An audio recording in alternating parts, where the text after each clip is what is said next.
What's up, everyone? Welcome back to Hands Off My Hobo Rocket. And today we're going to be talking about something I've been developing for almost the past, 6-ish months. It's a hockey statistic for goalies. It's kind of your advanced sabermetric like stat for goalies. And currently in the NHL, the stats we have are Corsi, Fenwick. Those are really it. You don't have many stats that are about goalies though, because Corsi is really for skater. It's about shots, blocks, shot attempts. Fenwick is a change in that, a slight change in modification. Pick your poison there. Both are good. Some show better things than the other. But today, we're talking goalies because that's one of the most overlooked positions in hockey. You think, oh wow, I have this absolutely amazing centerman. We should be able to win the cup. But if you notice in the last few cup runs, it comes down to your goalie and how well they play, how confident they are in net. So what the stat is really, it's shots per goal. So yes, you have goals on average, which tell you, on average in this game, they'll, in every game they should, on average, give up 2-ish goals. A good goalie will have a goal average around 2, just whole 2. That's how you know they're an elite goalie. If it's near 2-2, 2-3, they're above average. If they're 2-5, 2-6, they're the bottom of the barrel, and once you get past that, you start getting backups. But today, we're looking at shots per goal because this is actually going to tell us about streaks and how the goalie plays over a long period of time. So we're first going to look at Ben Bishop because Ben Bishop has had a storied career. He first started with these St. Louis Blues. He was drafted in 2005. In the third round, he was the 85th overall pick. He was drafted by the Blues, stayed there for 3 years, then went to the Senators for 2 years, Lightning for 5, the Kings for 1-ish, I don't really count a full year, and the Stars currently. And so just looking at his splits, versus Vegas, he had 19 saves, and he lost. Against Detroit, he won with 25 shot attempts and 23 saves. Lost against Nashville, and then he won 4 straight against Colorado, Arizona, and at home in Carolina. So those are his past 7 games. So he's doing well. He's the starter there. He's finding his legs. He's finding his legs again, which is good. And I think the Vegas game he came in relief because he only played 43 minutes, compared to the other games where he started. Now against Colorado he played 26 minutes, so he was brought in relief there. So over his career, his shots per goal is 17.5.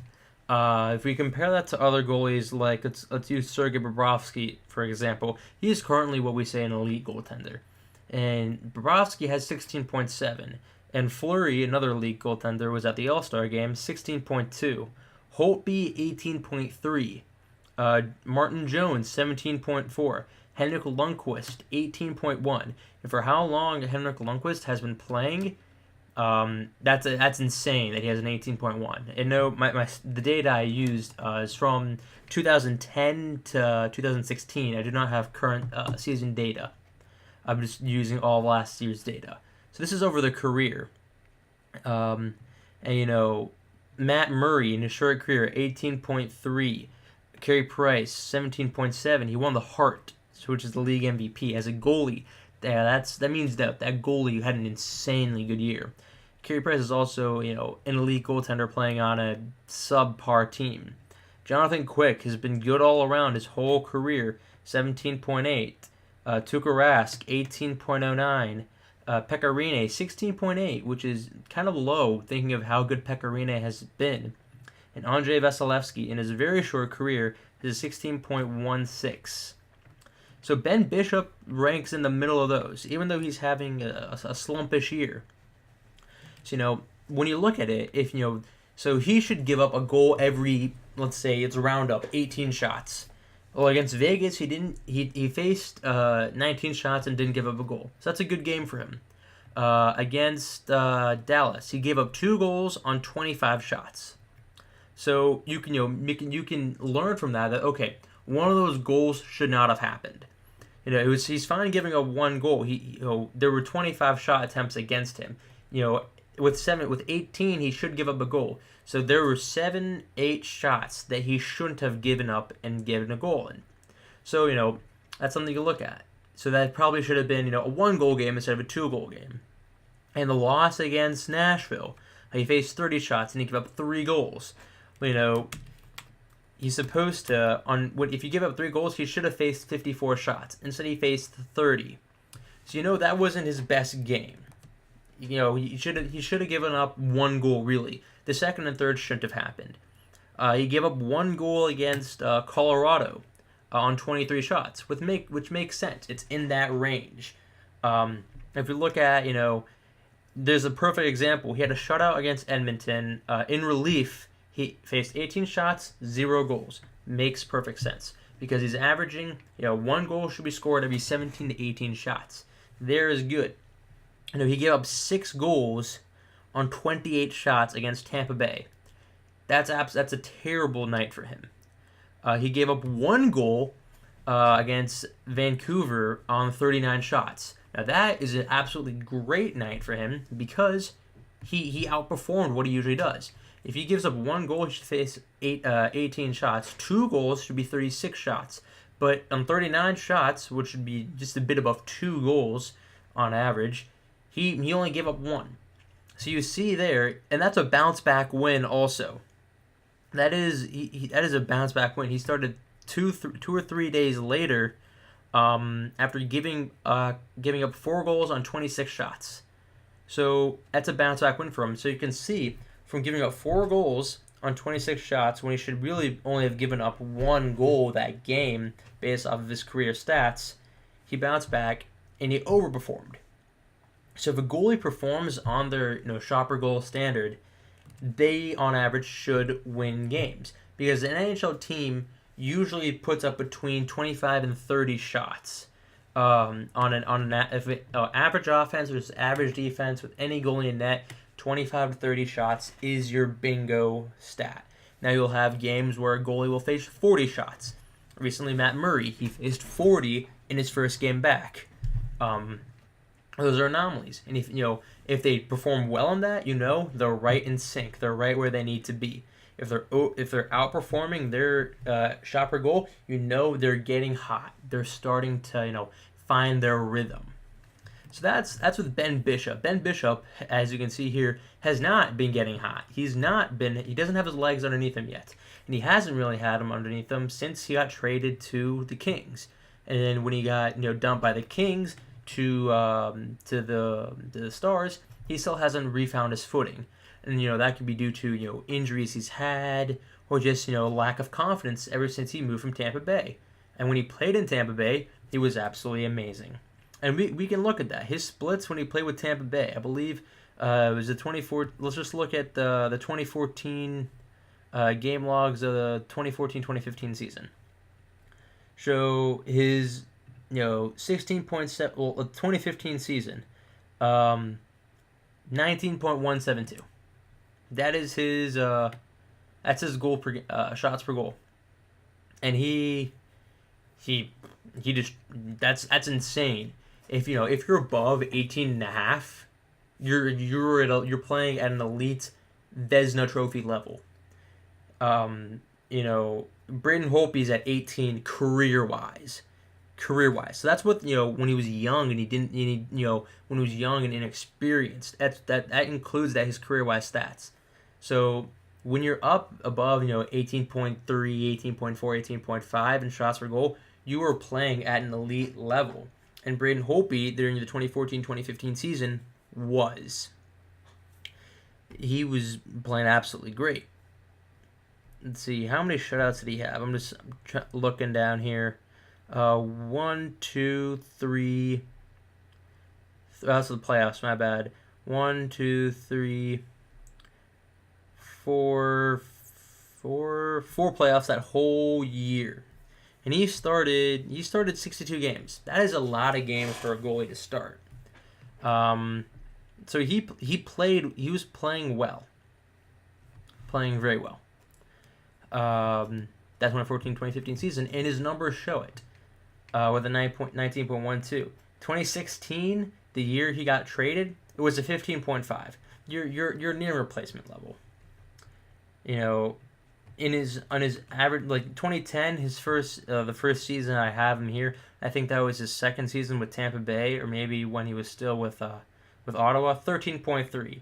So he went from 13.23 to 14.7, 17,250, 18,594, 16,785, 19,172, 15,553.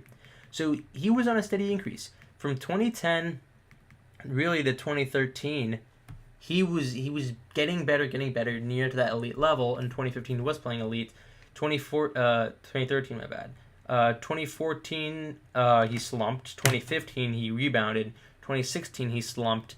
2017, he's kind of rebounding, but it's just too early to tell because we haven't even gotten to. We just passed the two-thirds mark in the season. And, goalies tend to turn it up. You'll see either a goalie will get really hot near the end, and they'll make that playoff push, or they get extremely hot in the beginning, and they kind of slump off near the end. Bishop did not get hot in the beginning of the year, so I'm looking for him to have a really good closing to the season. The Stars, I don't think they're making the playoffs, which kind of sucks for Tyler Seguin and Jamie Benn. But they need to rebuild, and Ben Bishop is the goalie they want to use to rebuild because he's an experienced goalie. Bishop has been around a rebuilding team, and Bishop is getting back to his form. And so now let's talk about I've done the analysis on Bishop, Bobrovsky, Fleury, Holtby, Jones, Lundqvist, Murray, Price, Quick, Rask, Rene, and Vasilevsky. So if we want to look at current players that are killing it. Let's start off with Braden Holtby. Braden Holtby, career-wise, is an 18.308. That's insane. During the playoffs, he's even crazier. During the playoffs in his career, he's 21.049. So it takes 21 shots on average to get a goal by him. That means he's probably averaging, every 3 games a shutout. This just bonkers. However, his career-wise, it's 15.068, so some of that's, slightly skewed. 2010, I think this is the first year I had him, he was a 21.524. I don't think he played that much. That whole season, he faced 452 shots. That's not that much. Next season, 261, and he had a 17.400. 2012, 1,478 shots faced, 16,607. So you can see here, these values are somewhat skewed just because of how an average is calculated and what the average is. But if we look at when he had if he has a winning year, or if he has in a caliber years, which is 2014, 2015, and 2016, he faced over around 2,500 shots those years just in the season. These aren't playoff years. In 2013, he didn't even play in the playoffs. I don't think the Capitals made it. And he was a 15.992 in 2013. But 2014, 2015, 2016, he was 18.153, 18.121, and a 19.118. In the playoffs, 2014, he was a 25.913. 2015, 24.905. In 2016, 15.727. And I think 2016 is because he got lit up. In every series he played, he got lit up. And he didn't get the opportunity to go to Game 7 and get beat. He didn't get beat. Well, in 2016, he lost. He did not play well enough to win. 2015 and 2014, he played well enough to win. His team let him down. But you can see here, Braden Holtby is just playing absolutely amazing. He is, if not one of the best, if not the best goaltender in the league. And his playoff stats show it. When he's on his game that season, 2014, he was an 18-153. Playoffs, 25-9-13. Obviously, the playoff numbers are a bit more, exaggerated, just because of how many fewer shots he faces. It's almost 4 times fewer, but still, he played like maybe 10 games that in the playoffs. In those 10 games, it took 25 shots on average to get past him. That means the opposing team to get one probably was putting up at least 30 shots. If they scored more than one, they're putting up at least 35 shots.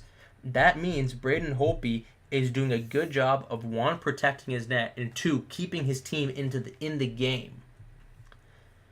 Ooh. And so let's look at another goalie, a goalie that's turning heads, Martin Jones. Last year he turned heads because 2 years ago really, when he took the Sharks deep into the playoffs. And that would be 2015. 2015 during the season he had a 17.007. So he was playing good. During the playoffs, 18.906. He faced just 1,002 shots. So he faced, a good amount of shots. Just a bit under half the amount he faced in the regular season. And in the Stanley Cup Finals, he faced a Pittsburgh Penguins team that was relentless.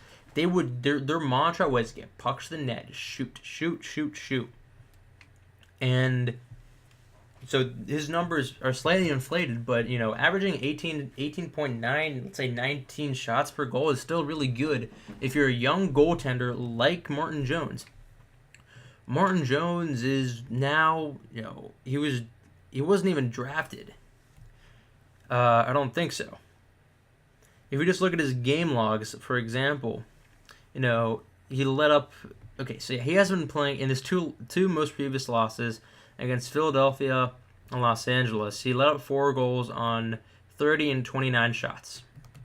So just looking at his career, it's 17.4. So let's round down to 17, just truncate it.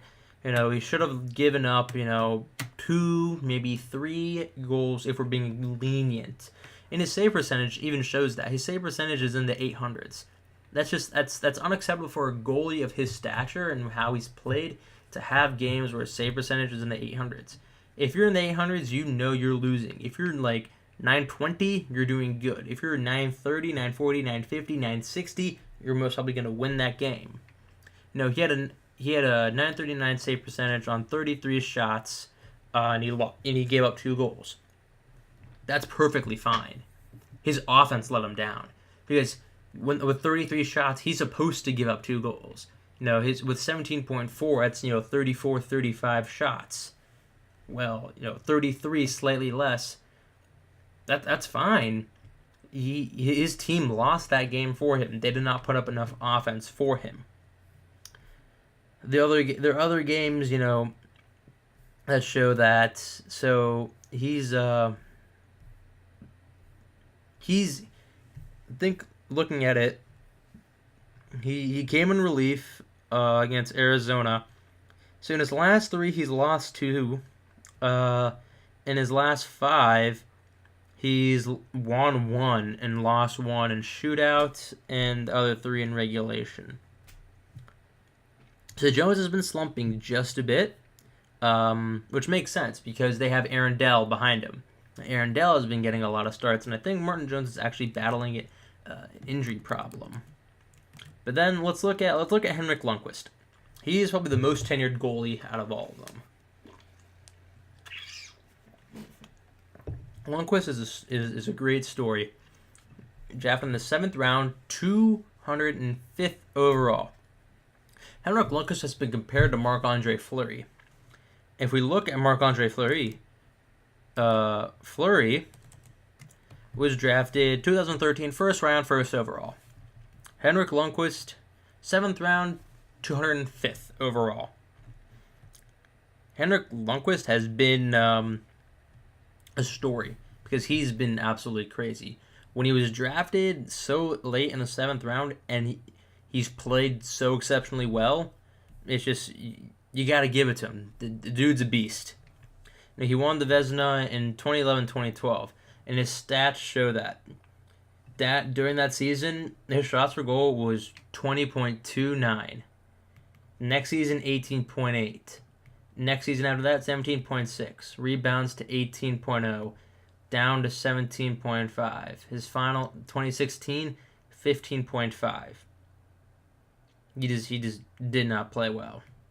Now, 2011 is Vezina Trophy winning year. He faced 819 shots. His shots per goal. Wow, it's crazy. Was a 21.553. And his next year after that was a 22.074.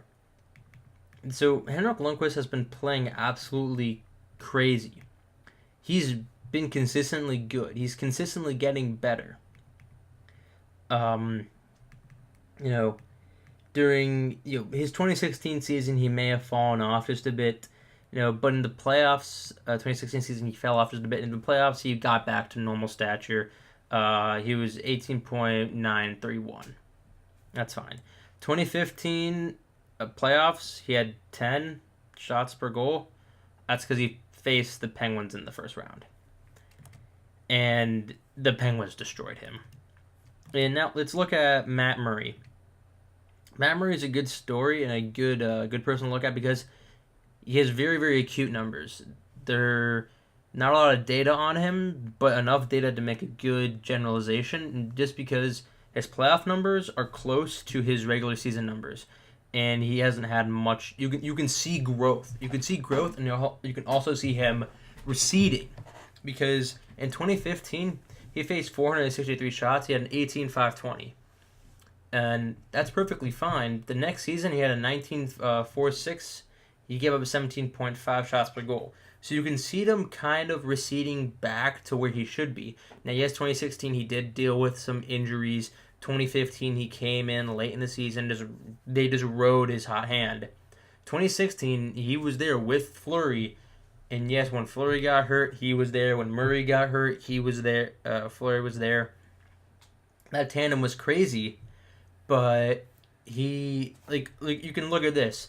And what I define, point shots, slot shots, circle shots, and circle shots. From the point, he didn't give up a goal from the point that season, but from the slot, he only saved 91% of the shots. From the circles, 97%. From the left, 96% from the right. So when he's shooting from the left, that's blocker side. That's fine. Shooting from the right, that's a glove hand. His glove hand isn't that good, hence why it's less. In the playoffs, that's not right. In the playoffs, you can see from the slot, which is the most dangerous area to shoot, it was 92%. No goals from the point in any playoff game he's been in. Now, deflections are not from the point. Let's make that clear. Any deflections or tips are not from the point because they change. So that's all the goalie's reaction. From the circles, Murray actually was bad on the left side. Actually, in the 2015 games, his slot was at 92.05. So, Murray has shown consistency. In his very few years, he's shown consistency. With the career of 362, I see with him gaining more experience, that probably going up to 18.5, 18.6. Because he is an elite goalie that has a very calm play style. He's not as athletic as Fleury, but he's much bigger, and so he doesn't need to be. And, Matt Murray has not had the greatest year. He had a 1, 2, 3, 4, 5, 6, 7 game win streak. Personally, he's on a 2-game win streak right now. On 42 shots, he gave up 2 goals. Well, yeah, he overperformed there. He should be giving up on 37 shots if he should be giving up 2 goals. So any of those 5 shots after most probably could be a goal or goal-like shots. And I watched the game he played yesterday. I watched it live. He looked better than he ever did. It's his first game back after a significant tragedy, so he's playing with a heavy heart. And he played absolutely phenomenal. He played his playoff caliber hockey. Just let's put it like that. He played playoff caliber hockey. And then Carey Price. Carey Price is this. He's just the story that you hate to see, a good player on a bad team. You hate to see it. He won the Hart in 2015, the Jennings in 2014, the Pearson in 2014, the Vezina in 2014. He won the Hart, Jennings, Pearson, and Vezina all in 2014. That's crazy. 2014, 2015. And the numbers show it. In 2014, 20.846 shots per goal. During the playoffs, didn't have it his way. He's not a playoff performer, it looks like, because he was a 1607. 2016 playoffs, 20 and a half. 2015 regular season, 2485. Career 17,780, and I think that goes to deal with his 2012 season, where it was 14,340. And Carey Price that season just had bad slot, bad circles, great with the point, 98. 98, well, never mind. Yeah, bad slot. Really bad slot. 86% saves from any shot in the slot. That's pretty bad. From the right circle, 94%. That could be higher. 96% from the left. Career point, 97%. A goalie, what I'm deeming a danger shot for a goalie, if it's from the point, I believe that's a low danger shot, because you should be in a position to where a point shot isn't going to be top cheese on either side, or picking corners on the bottom, or between your blocker and body, or your glove and body, or glove and head. No, those point shots are towards your pads, towards your center. So if you're giving up, if your percent there isn't like 98.2, 98.3, that's a bad season for you. And if it's below that, if it's below 98, you're not at your best. If it's above 99.5, you're being an absolute beast. And then the last player I want to look at and show you guys is actually Andrei Vasilevskiy, Andre the Giant, because Vasilevskiy is a giant. He's 6'3", 207. He was drafted first round, 19th overall, 2012. By Tampa Bay. He's their current starter.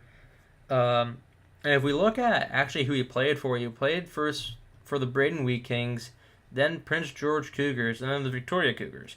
So he's moved his way up through juniors, and his season this year, he had a 1, 2, 3, 4, 5, 6, 7, 8, 9. I think I miscounted, but no, 9-game win streak, overtime loss, won the next 4 straight, lost, won, lost, won, lost. So he bounced back there. Had a 5-game win streak, lost, 3-game win streak.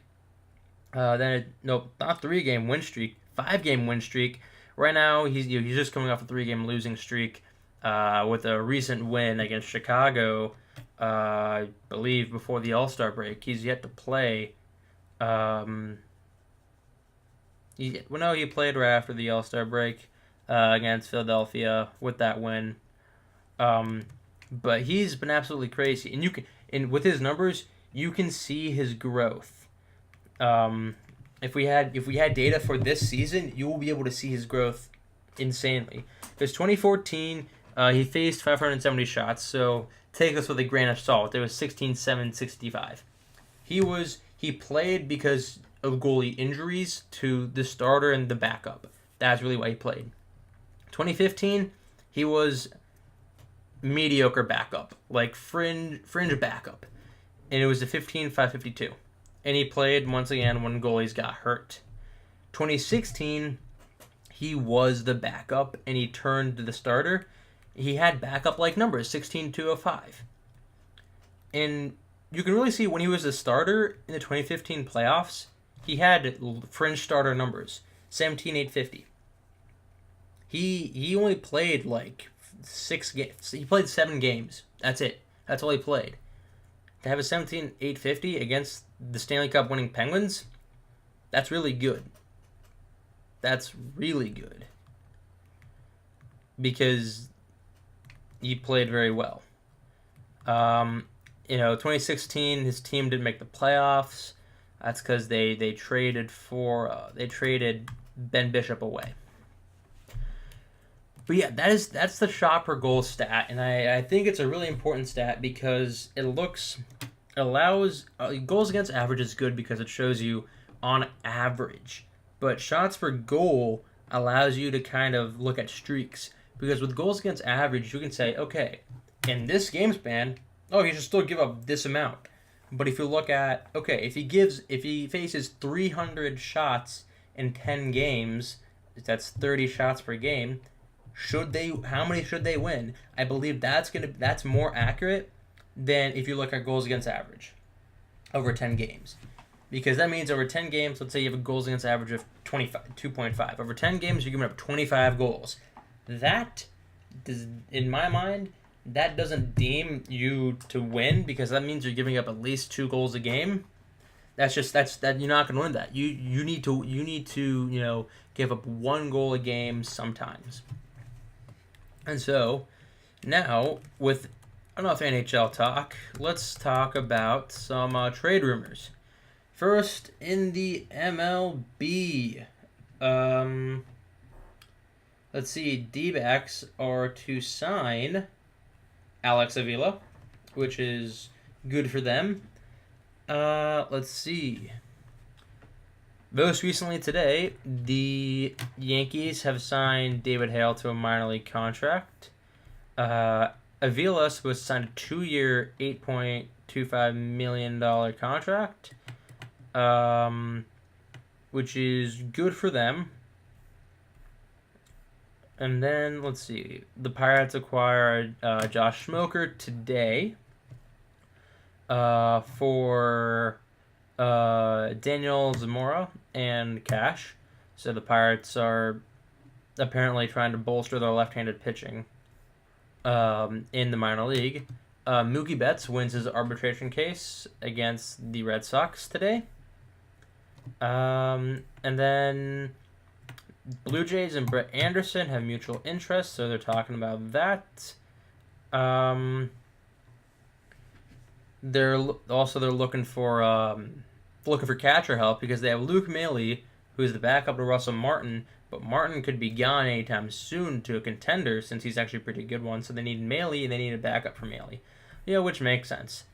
And then where will Jonathan Lucroy sign? Who knows? Where will Jake Arrieta sign? Who knows? You guys have already heard what I'm gonna say. I want Arrieta to go to the Brewers because he's gonna get their ace spot and he's gonna help their pitching and help bring in a better bullpen. To the NBA. The NBA. So Nikola Mirotic could be traded. The Sixers are interested in Tyreek Evans. I think that's a good choice for them. Memphis is playing hardball because they want a first for Tyreek Evans. Memphis realize you guys suck. Just tank. Don't care about the first. Just get a draft pick. Mirotic should go to the Pelicans, but with Boogie down, AD could leave also. Blake Griffin already is gone to the Pistons. So the Pistons are kind of going all in. Let's see here. DeAndre Jordan could be going to the Bucks. That's possible. And that could be huge for the Bucks. Also, that would kind of bring out the, hey, the Clippers are tanking. George Hill could be going to the Cavs. Let's see anything else on rumors. Once again, Mirotic could also go to the Jazz. They just blew out. I think no, they didn't. Yeah, they just blew out the Warriors. So that's really it. And then in the hockey world for rumors, the Penguins could be thinking about getting Evander Kane. They already added Riley Shan early in the season to fill up for Nick Bonino. Has really helped. Shan's a good fourth-line center, not a third-line center. They could use Evander Kane to help bolster that third-line wing, which would help with depth, I guess. The Winnipeg Jets are trying to look for a new defenseman because Jacob Trouba is out for a long time. They have Bufflin and Myers on the right side. They have Enstrom, Morrissey, and Kulikov on the left. That means they need one more right side defender to help them. Then they got Jumbo Joe Thurton out with an injury, so the Sharks need to look for a new center. Because that injury is just killer for the Sharks. Looking at the Leafs, Canucks, and Canadiens. The Leafs, they want, Leafs, they're interested in Gudbranson, but the Canucks want to re-sign Eric Gudbranson. Pierre LeBrun says the Leafs are interested in Chris Tanev over Gudbranson, but Pierre LeBrun believes that Tanev is not available. So people are also saying the Canucks should trade Henrik and Daniel Sedin. The Canucks have said they are not on the block, and there was no trade they would give them up for. Smart move. The Sedin twins have been there their whole career. They should retire as Canucks because there's actual loyalty in the NHL. The Canadiens, they had scouts watching the Jackets Wild game. The scouts were the director of pro scouting and the director of player development. So the Canadiens are also allowing trade talks for Max Pacioretty. Patches is an extremely good player, good center. So any team that needs a good second line, and if Patches agrees, third line and a contender, Montreal has the phone open until the 3 p.m. deadline tomorrow. Thomas Plekanec can also be dealt by the Canadiens. That would be but that's going to be a harder deal because he's a UFA, so he's a very, very big rental. And with that, those are all the trade rumors I know of so far. Also, I guess an NFL trade rumor. Let's see. Alex Smith is gone to Washington, and he's supposed to get a 4-year extension. Hoo-wee. That's a big trade. And I believe the trade is Smith says Kansas City Smith is going to Washington. Adam Schefter has said that it would be at least a second, but then Ian Rappaport has said that it'll be a third and a player. Now the player was supposed to be Kendall Fuller, but Fuller has said he is not getting traded, but it is a third and a player so far. That's the most accurate trade news we've gotten. We also said that Smith will receive a $70 million guaranteed in money under a new contract with averaging an annual value of $23.5 million. And just to look at why Alex Smith is getting such a good contract, it is because he has the third best touchdown to interception ratio since 2013 with a 3.1. He's behind 2 Hall of Famers for sure, Aaron Rodgers and Tom Brady. That is actually pretty crazy. Let's see. Kirk Cousins then is done in Washington, and Von Miller has said that he would like to see Kirk Cousins in Denver. So, keep posted on the Kirk Cousin drama saga as it continues between does he get franchise tagged, does he get traded, does he sign a super mega deal that he wants because he's totally not worth it. Find out next week on NFL trade rumors, because the NFL quarterbacks are asking for too much money. Let's be real. Either way, thank you very much for watching the show. Hope you guys have a great day, great rest of your week. I will see you guys on Friday. Peace.